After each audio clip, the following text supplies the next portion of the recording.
Vida Saudável, capítulo 37.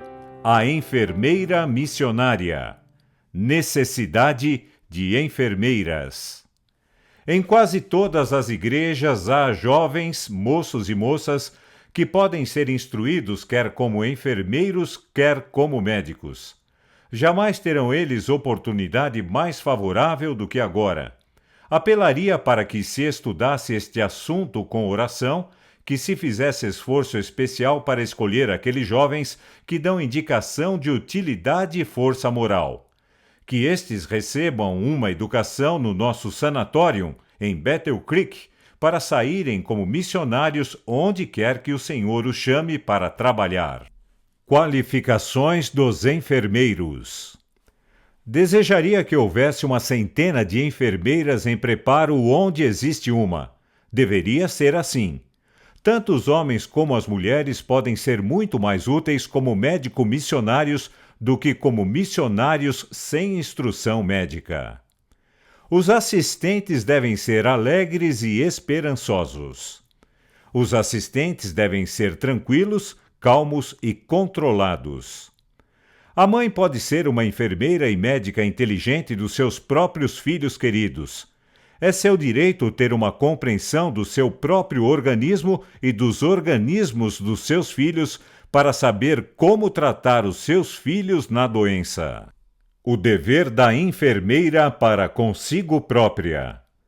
É o dever dos assistentes e enfermeiros, no quarto do doente, ter um cuidado especial com a sua própria saúde, especialmente nos casos críticos de febre e de tuberculose. Não deve uma só pessoa permanecer muito confinada ao quarto do doente. É mais seguro poder confiar em 2 ou 3 pessoas que sejam enfermeiros cuidadosos e compreensivos e se revezem no cuidado e confinamento do quarto do doente. Cada um deles deve fazer exercício ao ar livre com a maior frequência possível. Isto é importante para os assistentes junto ao leito do doente, especialmente se os amigos do doente pertencem à classe dos que continuam a considerar o ar admitido ao quarto como um inimigo, não permitindo que se abram as janelas ou portas. O doente, juntamente com os que o assistem, são assim obrigados a respirar dia a dia a atmosfera tóxica por causa da inexcusável ignorância dos amigos do doente. Se os assistentes estão alerta com a questão da saúde e reconhecem a necessidade de ventilação para o seu próprio benefício, bem como a do paciente, mas os parentes, assim como o doente, se opõem à admissão de ar e luz no quarto do doente, os assistentes não devem ter escrúpulos de consciência para sair do quarto.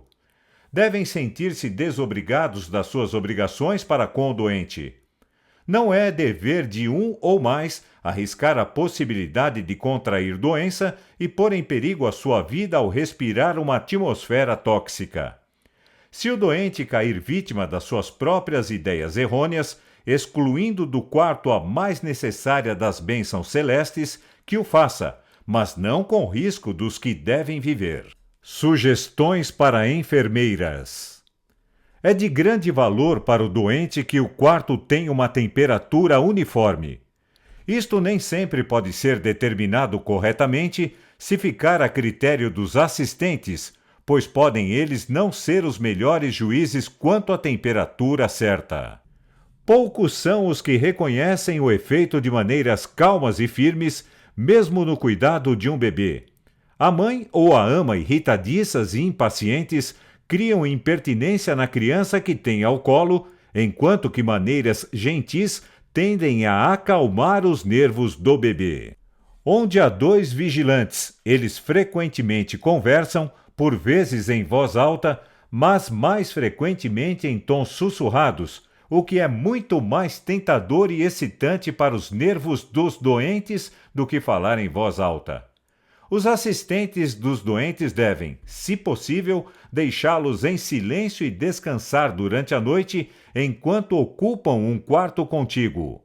Todo ruído e excitação desnecessários devem ser evitados no quarto dos doentes e toda a casa deve ser mantida tão silenciosa quanto possível.